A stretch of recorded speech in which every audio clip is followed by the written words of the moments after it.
bienvenue dans l'émission Parole de femmes. Nous parlons de la beauté et de la puissance du leadership féminin. Et nous sommes depuis le début de la semaine avec notre invitée Séverine Accus qui est encore avec nous aujourd'hui. Et nous allons voir comment aujourd'hui devenir une leaduse influente.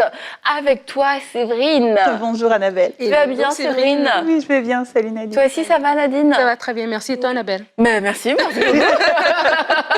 Oui, très bien, merci. Nous allons donc tout très bien. Donc sur cette note positive, nous allons pouvoir poursuivre. Tu vois, c'est parce qu'on a bien suivi tous tes conseils d'hier par rapport à la reconnaissance, à l'honneur mutuel qu'on peut avoir entre femmes. Et vous voyez tout de suite les résultats, les fruits sont apparents. Donc c'est super, on va pouvoir avancer, aller de l'avant. Et aujourd'hui, on va parler de l'influence. Ouais. Tu en as un petit peu parlé ici et là dans les émissions du début de la semaine, qu'un leader, c'est quelqu'un qui a normalement une influence, mais on va voir justement comment développer cette influence. Et puis, j'ai l'impression que Séverine ne va pas forcément parler des réseaux sociaux, que l'influence n'est pas reliée forcément aux réseaux sociaux. Je le dis au cas où. Séverine, tu confirmes ou tu déconfirmes? Tout à fait. Et nous pouvons être des influenceurs sans être sur les réseaux sociaux. Ah. Ce n'est pas la seule façon d'être influenceur. Donc, comment peut-on être un leader, une leaduse influente? Oui. Alors, je vais développer durant cette émission 3 points. Ce qui est intéressant dans le premier point que je vais développer, c'est qu'il existe un modèle très, très populaire, mais qui est récent. Okay? C'est un homme qui s'appelle Robert Greenleaf. Et en 1970, il a développé un concept qui s'appelle le leadership serviteur. Et donc, son point, c'était, si tu veux être un leader, un bon leader, tu dois servir les gens. Puis c'était ça, tout ce qu'il a développé. Il y a eu des livres qui sont sortis là-dessus. Il y a encore des livres qui sortent là-dessus. C'est la nouveauté.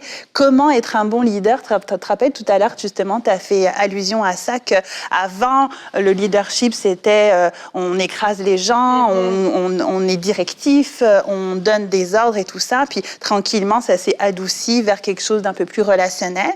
Et justement, c'est dans cette mouvance-là que ce mouvement, que ce concept a été développé du leader-serviteur. Donc, en gros, c'est qu'une personne, un leader, en fait, pour être influent, doit développer sa capacité à connecter avec les gens et à faire passer leurs besoins au-dessus des siens. Donc, ça change complètement le concept, en fait. Avant, on a l'impression que le leader est au-dessus.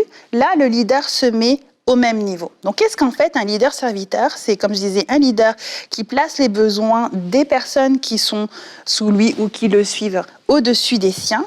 Et donc, la façon de le faire, c'est vraiment de passer par l'écoute, bien sûr, plutôt que de parler. Ça, c'est dans le côté de renforcer aussi la capacité les capacités des gens, dans le sens de les appuyer dans leurs dons, dans leurs talents, les aider à ce qu'ils puissent se développer, leur donner du pouvoir, leur redonner leur pouvoir, leur permettre d'accroître leur influence aussi. Et le tout, c'est vraiment que les membres de notre équipe puissent être dans l'épanouissement et dans le bien-être. Est-ce que ça vous rappelle quelque chose? Vas-y Nadine, dis-le.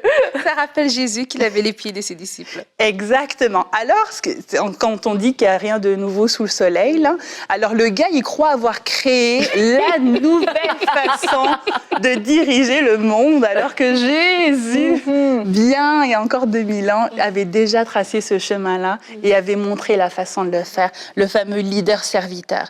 Donc, personnes qui collaborent, on est des co-ouvriers finalement ensemble.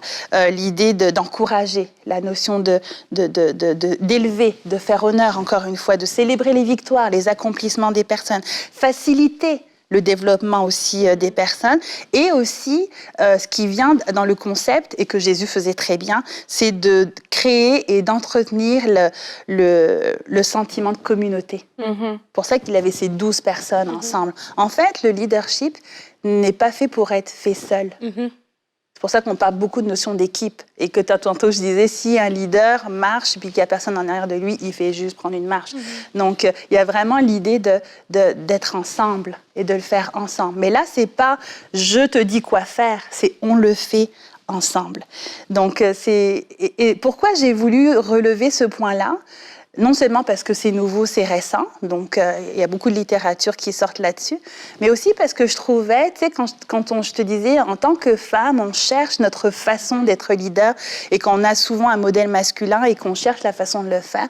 Moi, je trouve que ce modèle-là est facile à appliquer et correspond à notre féminité, à notre nature de femme. La femme, naturellement, aime aider, aime prendre soin, se donne corps et âme, le côté relationnel, bien sûr. Ça fait partie de nous.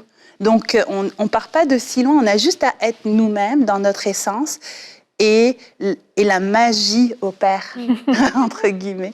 Et on peut ainsi être influente, puissamment influente, parce que ce concept-là, les entreprises qui mettent ça en place, ça révolutionne l'atmosphère dans les églises. Donc imaginez si nous, en tant que femmes leaders, on devient des leaders serviteurs à l'image de Jésus, à quel point notre rayonnement, notre niveau d'influence peut grandir, mais en plus dans la douceur, dans la bienveillance et surtout dans le fait que c'est l'autre avant nous. Puis ça, on est capable de le faire naturellement. Nos enfants, on les fait passer avant nous. Il y a plein de choses qui font que souvent la femme s'oublie au détriment d'eux. Donc c'est un leadership qui semble inversé, mais qui pourtant produit du fruit. Donc c'est pour ça que je trouvais intéressant de le mentionner dans cette catégorie-là. Ce que je voulais dire, j'ai oublié là dans la seconde même ce que je voulais dire, mais je sens que ça revient, Séverine. Tu penses que je voulais dire quoi, Séverine? Je sais pas, Nadine, toi qui connais ton ami et qui... Je rebondis, Annabelle. Ouais. Et je dis que, en fait, la fin de ta phrase, c'est tellement fort ce que tu as dit. C'est que c'est inversé, mais c'était... Ok, vas-y. Non, finis. Non, vas-y, finis. C'est bien. Garde ton point, C'est inversé, mais au final, on revient dans l'ordre normal. C'est ça que tu voulais dire? D'accord. Ce que je voulais dire, c'est que faut pas non plus minimiser le mot d'influencer, parce que c'est pour ça qu'aujourd'hui, influenceur, quelque part, ça a perdu un peu de sa valeur. Influencer, c'est créer une marque chez quelqu'un, un changement de trajectoire, un changement dans sa façon de faire, de penser. Tu vas vraiment laisser une empreinte, et c'est pas juste une phrase choc que tu ressors à l'occasion, c'est laisser ton empreinte. Et c'est sûr, on a pu être influencé quelquefois par des personnes qui ont été de passage dans nos vies, mais on est influencé surtout par des personnes avec qui on est régulièrement en contact, qu'on entend régulièrement, qu'on voit régulièrement. Et même si c'est des gens finalement à travers les médias, si vous regardez par exemple Parole de Femme tous les jours, bah oui, ça se peut que Parole de Femme vous influence. Par contre, si vous regardez Parole de Femme une fois dans l'année, peut-être que Parole de Femme pourra avoir une influence, mais elle sera très, très limitée. Et c'est de se dire, qu'est-ce qu'on veut mettre derrière influent? Est-ce que je veux juste impressionner les gens avec des phrases chocs, avec des ceci et des cela? Ou alors, est-ce que je veux vraiment influencer? Influencer, ça veut dire, je vais avoir un impact dans la vie, et bien souvent, ça va demander de m'arrêter, de m'investir et d'aimer les gens, en fait, de prendre le temps avec ces personnes-là. Et c'est là où on revient un peu, on revient totalement au leadership. Leader-serviteur, c'est pas quelqu'un qui veut être servi par les gens qui l'entourent, c'est quelqu'un qui veut donner aux gens qui l'entourent. Et c'est comme une boucle, parce qu'après, quand cette personne donne aux gens qui l'entourent, en retour, ces gens-là veulent le servir, veulent servir la vision, veulent accompagner cette vision-là. Et ça revient encore, on en a parlé pendant la semaine, mais l'important justement de cette femme leader, d'être consciente et d'être à l'aise avec sa personne, avec qui elle est, consciente de sa personnalité et de sa valeur. Parce que des fois aussi, on a peur de justement tomber dans ce type de leadership, parce qu'on a peur qu'on se serve de nous, qu'on nous prenne pour un tapis, et voilà, et qu'il y ait des excès, etc. Et c'est pour ça que c'est important de dire, je ne veux pas non plus fonctionner par la peur. On a parlé lundi de la peur de l'échec qui peut nous empêcher de nous lancer dans des choses, mais je ne fonctionne pas non plus dans la peur d'être qu'on abuse de moi, qu'on me prenne pour le tapis. Au contraire, on n'a pas un esprit de timidité. La Bible nous dit dans Timothée, on a un esprit de foi, de sagesse, etc. Je ne connais jamais la fin de ce verset, mais il y en a 3. Tu le connais, toi, le verset? Ok, laisse. Oui. C'est vrai que je t'écoute, pas vraiment. Peut-être que je pensais à ce que je voulais dire. Des fois, de sagesse et des forces. Des fois, sagesse et force. Tu m'as affiché. Pardon. Je suis un peu rouge, là, j'ai chaud. Du coup, je rebondis directement sur ce que je voulais dire. Puisqu'on parle de leader-serviteur. C'est horrible.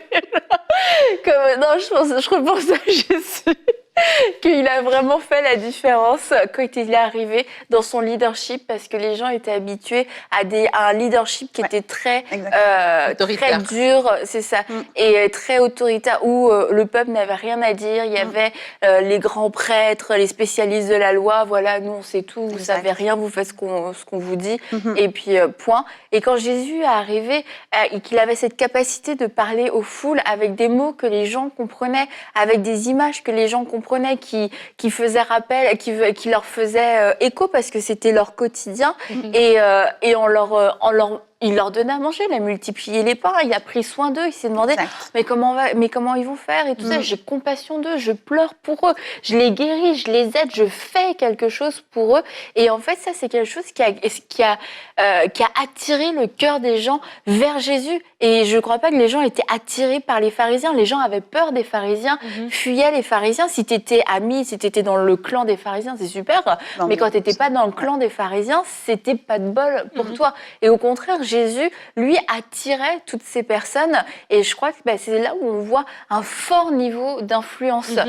Et quand Jésus est arrivé, il n'avait pas de titre, en tout cas humain. Il faisait pas partie des grands prêtres et tout ça. Eux avaient des titres, mais on voit qu'en fait, en quelques temps, même quelques jours finalement, à partir du moment où Jésus est entré pleinement dans son ministère, il y a eu un inversement d'influence, et c'est ce qui a fait très peur aux pharisiens, mais ce qui nous montre c'est quel leadership fonctionne le mieux et lequel produit aussi des œuvres qui sont les œuvres du royaume de Dieu. Et c'est ce que Jésus a manifesté, et c'est ça qui a attiré les gens. Donc si on veut que les gens nous suivent, et si on veut que beaucoup de gens nous suivent, prenons comme exemple Jésus. Voilà, Nadine. Voilà. Bien rattrapé. Non, j'y pensais tellement bien, tu vois, que c'est pour ça que je me suis permise de rater 2-3 mots dans l'émission. Pardon. Mais maintenant, c'est bon, je suis là. J'écoute chacun de tes mots, c'est vrai. Oui, merci. Est-ce que tu voulais rajouter quelque chose? Okay. Dans ce cas-là, je vais donc passer à l'autre point, qui est le mot que j'avais à cœur d'utiliser, c'est le mot mentorat. Okay? Donc, le mot mentorat, c'est vraiment, je ne sais pas si on peut dire la définition, mais vraiment l'idée, c'est de se déverser dans quelqu'un, à partir de connaissances que l'on a, de montrer à la personne ce qu'on sait faire. Puis, dans la société qui a évolué vers quelque chose de beaucoup plus égoïste, beaucoup plus égocentrique, moi d'abord, l'autre, je m'en fiche. Et moi, je sais, et toi, tu sais pas, tout bad pour toi. Et vraiment, ce côté dans l'Église aussi, ça s'est transmis. Avant, il y avait une plus grande... les chrétiens plus matures prenaient du temps avec les chrétiens plus jeunes. Moi, ma maman, quand elle s'est convertie, il y a un couple de l'Église qui l'accueillait à chaque semaine et qui lisaient la Bible avec elle, qui l'ont aidée à prier, qui lui ont donné des conseils pour m'élever. Elle était monoparentale avec moi, qui lui ont donné des conseils pour prier avec moi. Et c'est comme ça qu'elle a fait ses premiers pas dans la foi. C'est pas à l'église, c'est pas à partir de prédications et tout ça. Et d'ailleurs, la prédication, j'y crois, bien sûr. Je crois dans la puissance de l'église, dans la proclamation de la parole, mais ce n'est pas suffisant pour permettre aux gens de grandir. Les gens ont besoin de pouvoir parler de leurs propres défis et d'avoir des gens qui sont passés par le même chemin pour être capables de leur expliquer. On revient encore à ce que j'expliquais au départ. Quand on est mentor, on trace un chemin, on avance, il y a des gens qui nous suivent. Et pourquoi j'apporte ça dans ce point-là, c'est que je crois qu'une femme leader est une femme qui doit mentorer. C'est une femme qui doit chercher à mentorer, qui doit chercher à se déverser. Si tu as appris quelque chose, puis c'est applicable pour n'importe qui. Une maman peut aider une autre maman, par exemple pour allaiter. Un professeur qui a déjà de l'expérience peut aider un jeune qui commence, comment gérer sa classe.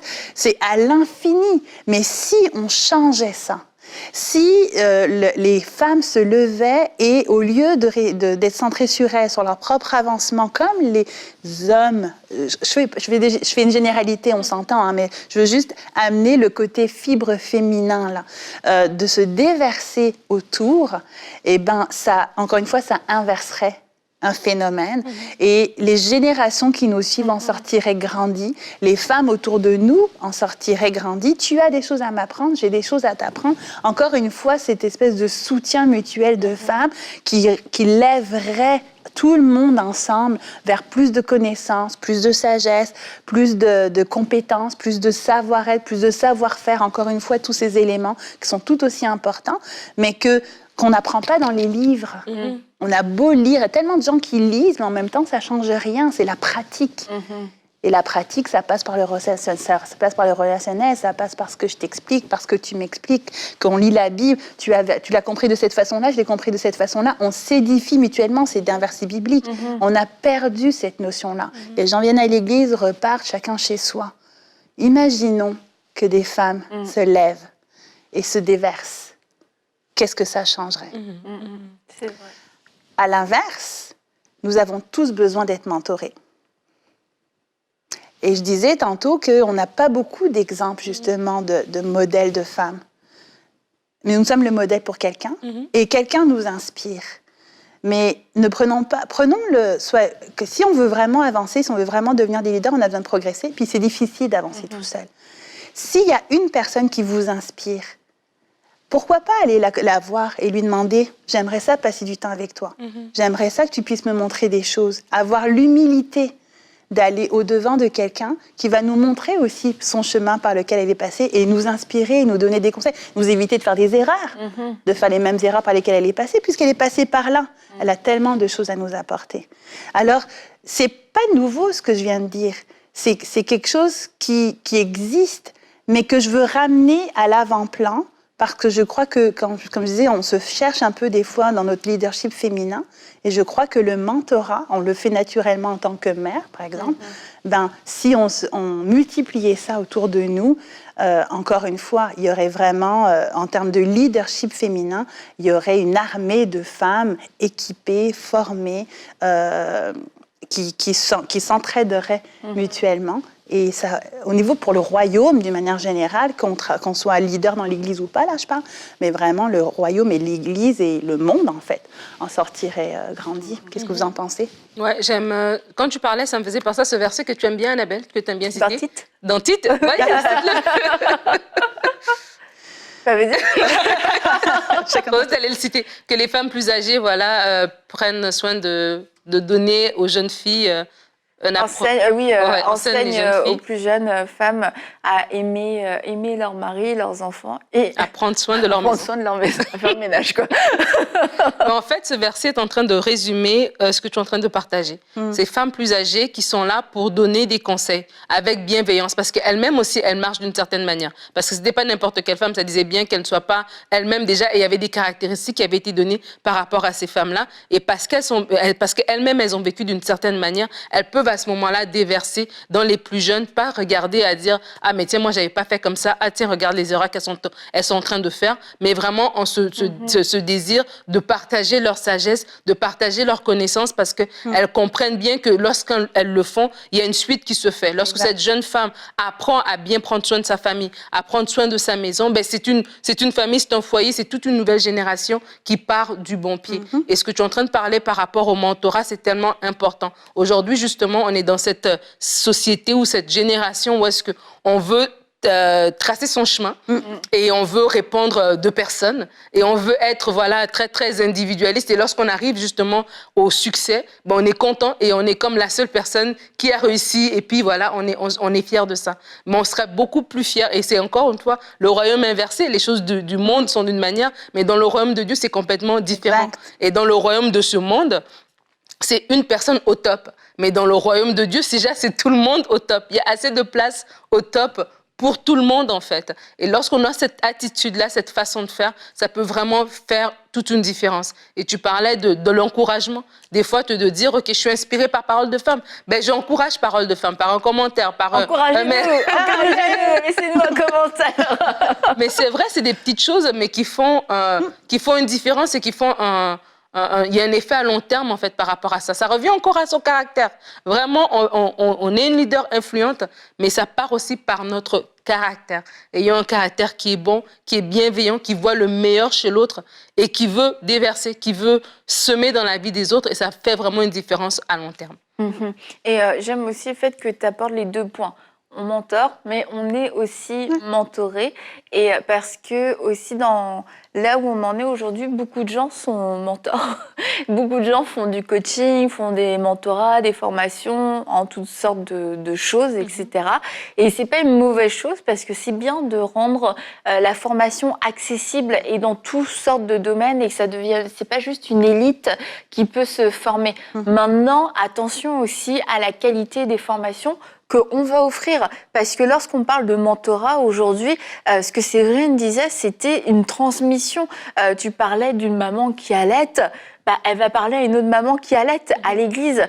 Elle va pas forcément faire un site internet, commencer à avoir une chaîne YouTube et tout ça. Et c'est là où quelquefois on mélange un peu tout. On a l'impression que l'influence, le mentorat, ça passe forcément par quelque chose de public. Ça passe par une chaîne, ça passe par un réseau, ça passe par ceci ou ça passe par cela. Mais en fait, c'est que on commence, ça veut pas dire que ça passe pas par là, mais c'est pas que ça. Ça veut dire que quelquefois, tu vas rencontrer des gens qui sont prêts à aider la planète entière à travers une chaîne, mais la personne qui est à côté, elle est là, elle a besoin de ton conseil. Est-ce que je fais un live? Et c'est de revenir aussi à cette réalité, cette influence réelle, cette influence relationnelle où on peut se toucher à distance en respectant les consignes sanitaires, mais on peut influencer, ne pas oublier les gens qui sont autour de nous. Et encore une fois, on revient au modèle de Jésus. Je dis pas que Jésus n'aurait pas eu de chaîne YouTube, mais je suis sûre qu'il aurait pris les 12. Et la foule représente tous les gens avec qui il n'a pas eu forcément d'interaction personnelle, tous ces gens un peu plus loin. Mais je suis sûre que Jésus aurait pris les 12 pour pouvoir les enseigner, pour pouvoir répondre à leurs questions. Quand il parlait en parabole, la foule repartait, ils n'avaient rien compris. La Bible nous dit, ils ne comprenaient pas. Et les disciples, mais ils étaient contents. Mais les disciples, après, la Bible nous dit, ils allaient vers Jésus et l'interrogeaient parce qu'ils avaient cet accès. Et c'est là où Jésus faisait de la transmission. Et tout ce qu'ils ont compris, tout ce qu'ils ont reçu, c'est ce qu'ils nous ont redonné aussi à travers les évangiles. Et on dit, mais merci les gars d'avoir posé des questions. Merci d'avoir cherché à savoir, d'avoir eu cet accès auprès de Jésus. Parce que à nous, ça nous est utile aujourd'hui. Et c'est là où il ne faut pas se perdre non plus dans l'influence. Il y a quelqu'un à côté de toi aujourd'hui que tu peux influencer et il ne faut pas t'en priver juste parce que tu veux du nombre, parce que tu veux le public, tu veux les médias, etc. Que le Seigneur puisse t'ouvrir les yeux sur les besoins aussi autour de toi. Et Séverine, dans les quelques minutes qui nous restent, est-ce qu'il y avait un autre point pour devenir une leaduse influente? Oui. Écoute, je terminerai avec un qui me tient vraiment beaucoup à cœur. C'est l'authenticité. Et encore là, à contre-courant, le royaume inversé, d'être vrai, d'être juste nous, sans artifice, sans chercher à être qui que ce soit ou à créer l'influence jusqu'à un certain point, là, mais par quelque chose qu'on n'est pas. Je crois que quelqu'un d'influent est quelqu'un...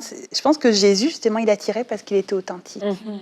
Un leader serviteur est authentique. Il s'intéresse vraiment à ton besoin. Il veut vraiment ton bien. Il joue pas de game.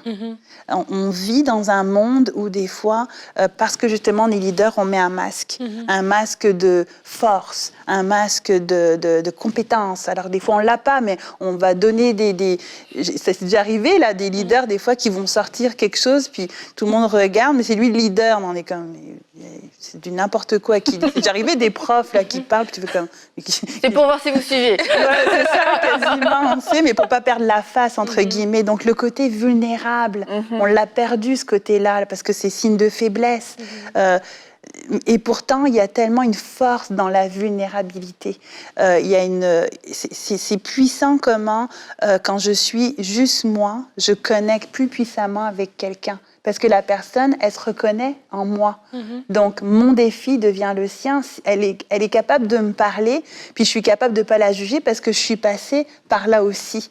Donc, encore une fois, ça nous met sur un pied d'égalité et surtout, ça permet à la personne qui est influencée par nous de dire, si elle y est arrivée, moi aussi. Là, on montre l'exemple parce qu'on lui montre que c'est possible. On était comme elle.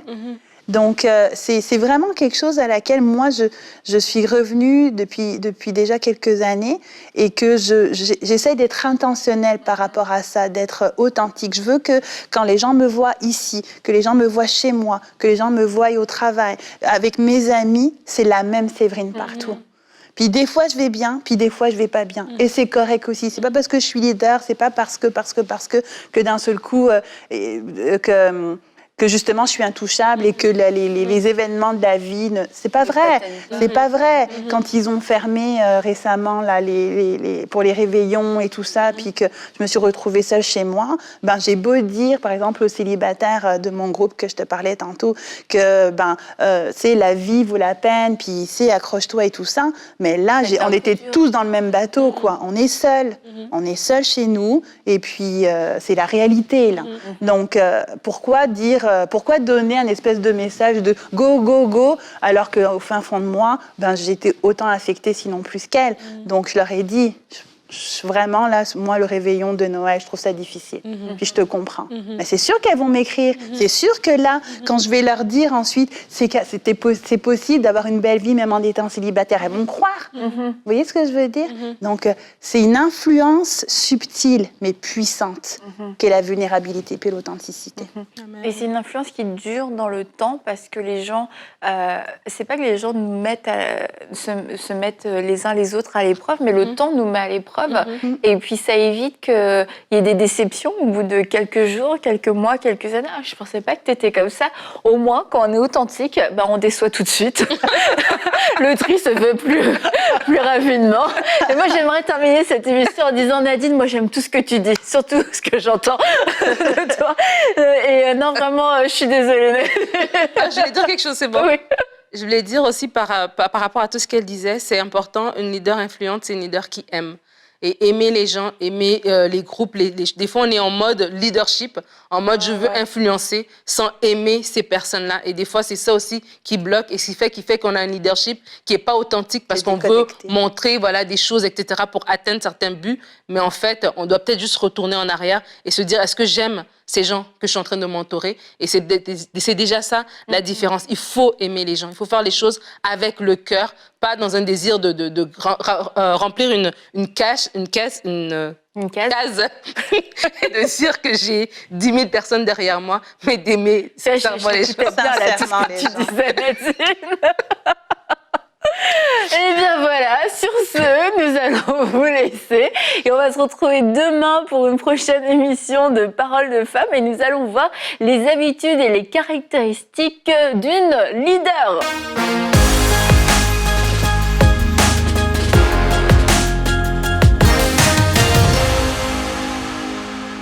Comme vous le savez, une des missions de MCI est d'enseigner le peuple francophone à travers les médias et c'est exactement ce que nous désirons faire avec la toute nouvelle émission d'enseignement quotidienne Teach et également à travers EMCI Academy. Tout ce qui reste à faire, c'est d'équiper le Studio B, là où je me trouve en ce moment, et vous pouvez nous aider en devenant un des 5000 sommeurs en vous connectant sur emcitv.com/5000. Vous allez être une bénédiction non seulement pour ce ministère, mais pour tout le peuple francophone. Que Dieu vous bénisse et merci à tous les sommeurs qui soutiennent cette œuvre. Semons dès maintenant pour vivre une grande moisson à travers les projets du Centre EMCI. Pour faire votre don, rendez-vous sur emcitv.com/5000. Vous pouvez donner en une seule fois ou en plusieurs mensualités.